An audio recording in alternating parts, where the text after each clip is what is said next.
If you understand hip-hop, then you know it's a culture that challenges authority, amplifies unheard voices, and reflects the realities of life in ways that mainstream media often ignores. But sometimes, an album becomes more than music. It turns into a lightning rod for controversy, sparking outrage from parents, politicians, and even police. How were the police with you guys? Because you were fairly vocal at times. They hated us. Yeah. These 20 albums didn't just top charts. They faced bans, lawsuits, protests, and even government intervention. Yet each one left an undeniable mark on hip-hop history.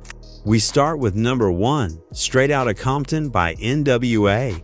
Released in 1988, this wasn't just an album. It was a cultural earthquake that ripped through the fabric of American pop culture. The track, The Police, hit so hard it drew an unprecedented FBI warning letter to Priority Records, warning that its lyrics encouraged violence against law enforcement. Police unions organized boycotts, entire concert tours faced shutdowns, and in Detroit, officers famously walked off duty, forcing an NWA show to end mid-performance. And then we saw the whole Detroit Police Department rushed the stage. Politicians labeled it a threat to society, while news anchors treated it like the soundtrack to urban chaos. But in Compton, South Central, and other marginalized communities, it was the first time there lived reality gang harassment, racial profiling, and street-level survival had been broadcast without censorship. This wasn't music for comfort. It was a sonic Molotov cocktail thrown directly at America's image of itself. The controversy didn't kill NWA, it immortalized them, sparking national conversations on police brutality long before body cams and hashtags.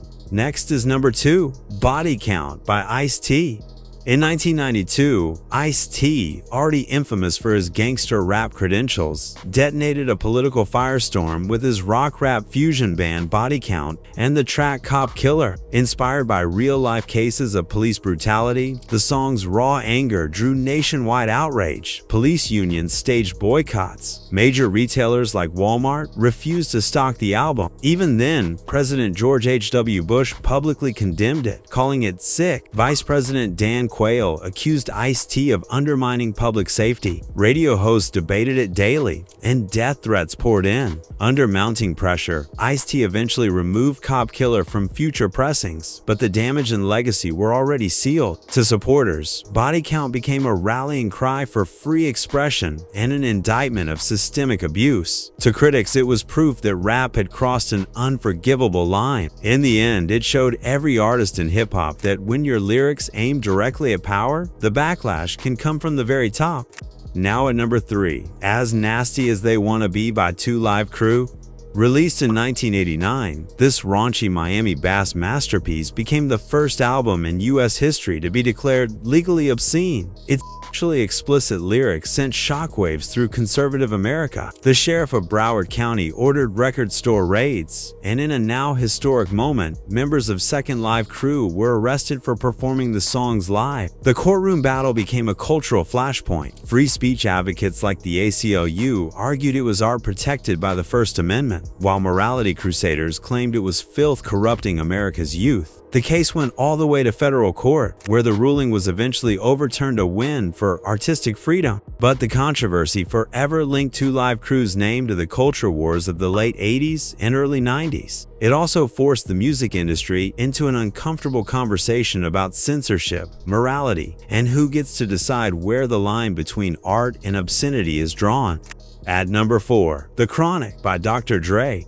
When Dr. Dre dropped The Chronic in 1992, it wasn't just the birth of G-Funk, it was the West Coast planting its flag in the hip-hop power struggle. Smooth Parliament funkadelic samples masked razor-sharp verses about gang life, drug dealing, and street warfare. Dre also used the album to fire lyrical shots at former ally Eazy-E, cementing one of rap's most bitter feuds. Critics accused Dre of glorifying crime and misogyny, while parents groups demanded bans and censorship. But But for many fans, The Chronic was a mirror of West Coast reality, dropping months after the LA riots and Rodney King beating, when police corruption and gang tensions were front-page news. Tracks like Newthin, But a G Thang, and Let Me Ride became anthems, both loved and feared. The backlash only amplified Dre's influence, making him one of hip-hop's most powerful and controversial producers, a man who could turn street politics into multi-platinum success.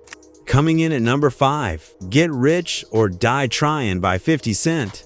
In 2003, hip-hop met one of its most explosive debuts. Get Rich or Die Tryin' wasn't just an album, it was a survival story pressed on wax. 50 Cent's lyrics chronicled drug deals, shootouts, and hustler mentality with the credibility of someone who'd been 9 times and lived to rap about it. Tracks like Many Men and In Da Club dominated charts while stoking controversy. Critics accused the album of glamorizing violence and criminal behavior, while fans praised it as raw truth from a man who had literally dodged death. The marketing leaned into his bullet-scarred image, with Eminem and Dr. Dre orchestrating one of the most aggressive rollouts in hip-hop history. It paid off. The album sold over 12 million copies worldwide, but its commercial dominance also reignited debates over whether the rap industry was profiting from real-life trauma and danger, blurring the line between authenticity and exploitation. At number 6, Yeezus by Kanye West.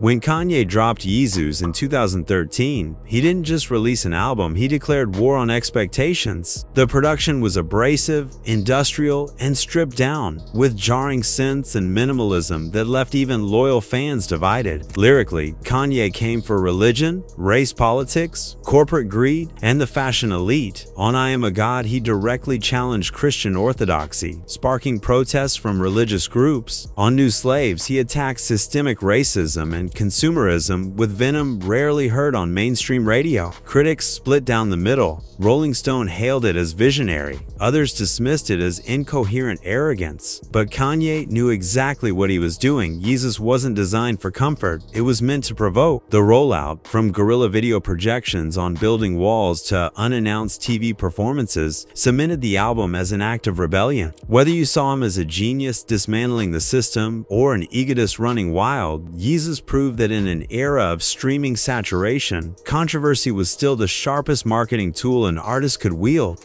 Number 7, Only Built for Cuban Links by Raekwon. In 1995, Raekwon, backed by the Wu-Tang Clan's Mythos, delivered Only Built for Cuban Links, a cinematic crime saga that redefined street rap. Known as the Purple Tape for its distinct cassette shell, it transported listeners into a world of drug kingpins, mob alliances, and street code. Raekwon and Ghostface Killah painted scenes so vivid they could have been storyboards for a Scorsese film, but not everyone saw it as harmless storytelling. Critics and community leaders worried it glorified organized crime, turning the mafia lifestyle into a desirable aesthetic for impressionable youth. At the same time, defenders argued it was cultural reportage, a lyrical documentary of the street's survival economy. It wasn't pure fantasy. It drew from real-life experiences in New York's housing projects. Over time, Only Built for Cuban Links became the blueprint for mafioso rap, influencing Jay-Z, Nas, and countless others. What began as a polarizing record grew into a cornerstone of hip-hop history, precisely because it dared to blur the line between art and reality. At number 8, The Carter 3 by Lil Wayne. In 2008, Lil Wayne was already a mixtape legend, but The Carter 3 catapulted him into full-blown superstardom and controversy. The album's lead single, Lollipop, actually charged anthem, top charts worldwide, but drew fire from parents and educators for its explicit content. Tracks like A Milli showcased Wayne's eccentric, drug-laced wordplay, with double and triple entendres referencing codeine syrup at a time when rumors about his own lean use were swirling heavily. Critics accused him of normalizing dangerous habits for a generation of young listeners, while defenders saw him as a raw, unfiltered creative at the peak of his powers. Commercially, the record was unstoppable, selling over 1 million copies in its first week, a rare feat even before streaming diluted album sales. For many, The Carter 3 represented a cultural shift in mainstream rap toward unapologetic hedonism, where the party lifestyle wasn't just implied, it was celebrated on the biggest stages. Number 9, All Eyes on Me by Tupac. Released in February 1996, just months after Tupac walked out of prison thanks to Suge Knight's Phil's $1.4 million bail deal, All Eyes on Me was a defiant double album that played like both a victory lap and a warning shot. Across 27 tracks, Pac celebrated freedom while firing lyrical missiles at rivals. From the notorious B.I.G. to Nas, tracks like Ambitions as Arita and California Love became instant anthems, but their aggression fueled the already boiling East Coast-West Coast feud. Critics slammed it for glorifying gang violence, misogyny, and retaliation. Fans, however, saw unfiltered truth, a man living under constant threat, refusing to be silenced. The album went quintuple platinum within months, making it one of hip-hop's fastest-selling releases. Yet, its success also fed the media's portrayal of rap as a dangerous influence. Just 7 months later, Tupac was murdered in Las Vegas. For many, All Eyes on Me became his final testament, a sprawling soundtrack to a life lived at full speed, under full surveillance, in a world where every triumph was shadowed by death. At number 10, Life After Death by the notorious B.I.G.G. Few albums in hip-hop history carry the eerie weight of Life After Death. Released on March 25, 1997, just 16 days after Biggie was gunned down in a still unsolved drive-by shooting, the record felt less like a comeback and more like a prophecy.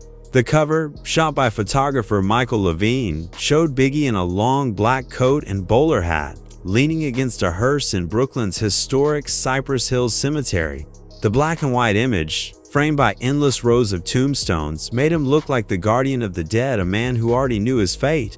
Originally planned for a 1996 release, the double album was delayed as Puff Daddy demanded the perfect visual, even rejecting early graveyard locations for not being dramatic enough. On the shoot day, Biggie hobbled with a cane from a recent car accident, but his presence was commanding. Weeks later, the photograph became hauntingly literal. The album debuted at No. 1, selling 700,000 copies in a week, with hits like Mo Money, Mo Problems, and Hypnotize. More than just a posthumous success, Life After Death immortalized Biggie as both storyteller and street prophet, an artist whose voice grew louder after his silence. At number 11, the Marshall Mathers LP by Eminem. When the Marshall Mathers LP exploded onto the scene in 2000, Eminem's alter ego Slim Shady wasn't just spitting rhymes, he was detonating cultural landmines. With tracks like Kim and Stan, Eminem pushed rap into storytelling territory so dark, it left even seasoned critics stunned. Activist groups condemned his lyrics as misogynistic, homophobic, and dangerously violent. GLAAD organized protests. Politicians called for ban. In the UK, members of parliament debated whether he should even be allowed to perform. Eminem defended his work as satirical performance art, arguing that Slim Shady was a character, not Marshall Mathers himself. But the controversy only fueled sales, pushing the album to sell over 21 million copies worldwide. It became a defining example of how outrage could be both a cultural backlash and a commercial goldmine. Whether you loved or loathed it, the Marshall Mathers LP forced the world to reckon with the question, how far is too far in art? Next is number 12. It Takes a Nation of Millions to Hold Us Back by Public Enemy. When It Takes a Nation of Millions dropped in 1988, Public Enemy reshaped the DNA of hip-hop. Chuck D's booming voice, Flavor Flav's chaotic charisma, and the Bomb Squad's dense, sample-heavy production delivered a message that was part news report, part battle cry. Tracks like Don't Believe the Hype and Fight the Power directly confronted systemic racism, mass incarceration, and biased media narratives. This wasn't party rap, it was radical education set to a beat. Conservative media called it dangerous propaganda. Law enforcement unions labeled it anti-police. Some retail chains outright refused to stock it, fearing public backlash. But for Black communities and politically engaged fans, the album became a sonic manifesto, proof that rap could mobilize minds and challenge power structures. Decades later, it's still studied in universities and referenced in protest movements, cementing its place as one of the most politically explosive records in music history. At number 13, the documentary by The Game. When the documentary dropped on January 18, 2005, it wasn't just a debut album, it was a statement that the West Coast was back. Backed by Dr. Dre's Aftermath label and heavily co-signed by 50 Cent, the game set out to carry the torch of NWA into a new era. His first single, West Side Story, may not have been as instantly infectious as 50's In Da Club, but it announced his mission clearly: revive Compton's dominance in rap while paying homage to the legends who came before him. The album's production roster was a who's who of mid-2000s hip-hop powerhouses: Dr. Dre, Kanye West, Just Blaze, Timbaland, Cool, Dre, High Tech, Eminem, and Havoc. Tracks like Dreams, produced by Kanye, showcased a soulful introspection, while Put You on the Game brought high-energy aggression. But behind the success, tension brewed. 50 Cent claimed responsibility for writing several of the album's hooks, including How We Do and Hate It or Love It, sparking one of rap's most infamous feuds. The partnership that powered the album's success quickly imploded, turning collaborators into bitter rivals. Still, the documentary went double platinum, earning critical praise for its authenticity and West Coast revivalism. Controversy only amplified its impact, making it both a classic and a flashpoint in one of hip-hop's most public fallouts. Now at number 14, Licensed to Ill by Beastie Boys. When the Beastie Boys burst onto the scene in 1986 with Licensed to Ill, they didn't just cross into hip-hop, they crash-landed. As three white MCs from New York, they broke racial expectations in the genre, but their frat boy humor and party-hard image also sparked outrage. Songs like Fight for Your Right and Girls mixed satire with blatant provocation, but critics and many listeners missed the irony, seeing them as promoting sexism, binge drinking, and juvenile rebellion. Feminist groups condemned their lyrics. Parents accused them of being bad role models for suburban teens discovering rap for the first time. The controversy only fueled album sales, making it the first rap LP to top the Billboard 200. Over time, the group distanced themselves from the more offensive aspects, openly apologizing in later years. But in the moment, Licensed to Ill marked the arrival of hip-hop's first mainstream cultural food fight. Number 15. Black Sunday by Cypress Hill. By 1993, Cypress Hill had already built a reputation for unapologetic weed advocacy, but Black Sunday took it global. Featuring hits from The Bong and I Wanna Get High, the album was essentially a love letter to marijuana culture at a time when U.S. drug policy was in full war on drugs mode. Anti-drug groups and politicians blasted the group for promoting illegal activity. Some concert venues tried to cancel shows over fears of open smoking. Radio stations came under pressure to ban their music, with some caving to sponsor demands. Yet, the controversy only widened their fan base, especially among counterculture audiences who saw Cypress Hill as defiant folk heroes. The album debuted at number 1 on the Billboard 200 and went quadruple platinum, proving that trying to silence an artist often just amplifies their voice. In hindsight, Black Sunday feels almost prophetic, arriving decades before marijuana legalization became a mainstream debate. At number 16, Mastermind by Rick Ross. Rick Ross's Mastermind was meant to be a celebration of his lavish persona and street-earned success, but when it dropped in 2014, controversy overshadowed the music. The storm centered on Black White, where Ross rapped, Trayvon Martin, I'm never missing my target. Coming just 2 years after Trayvon's killing, the lyrics struck many as shockingly insensitive. Critics accused Ross of exploiting the tragedy for shock value. Ross quickly went on record to explain. To him, the line wasn't about violence, it was about precision in life. If you're a black man in this country, you have to be accurate in every move you make, he said. Even walking down the street, you've got to stay on point. I am Trayvon Martin, we all are. His defense painted the lyric as a call to vigilance, not harm, but for many listeners, the sting remained. The album carried other heavy moments too. On Nobody, Ross sampled Biggie's You're Nobody Till Somebody Kills You and opened with audio from his own near-fatal drive-by shooting. The song, executive produced by Diddy, blurred the line between art and lived danger, echoing the tragedies of hip-hop's past. Yet, the Trayvon lyric ensured Mastermind would be remembered as much for misunderstanding as for music proof that in hip-hop, intention doesn't always survive perception. Number 17. The Blueprint by Jay-Z. The Blueprint dropped on September 11, 2001, a date that forever changed American history. While the nation processed the deadliest terrorist attacks in its history, Jay-Z's celebratory, braggadocious rhymes became entangled in debates about timing and sensitivity. Some radio stations briefly hesitated to play new music altogether, but the album's critical acclaim cut through the chaos. Beyond timing, The Blueprint also reignited Jay-Z's feuds with Nas and Prodigy of Mobb Deep, with tracks like Takeover firing some of the most surgical diss lines in rap history. Critics hailed the Kanye West and Just Blaze driven production as a turning point in hip-hop sound, but detractors argued that Jay's dismissive attitude toward rivals reflected the arrogance of an industry titan unwilling to be challenged. The combination of national tragedy, personal beef escalation, and genre-defining production ensured The Blueprint would be remembered as both an artistic triumph and a cultural flashpoint. At number 18, Body Count by Ice-T's.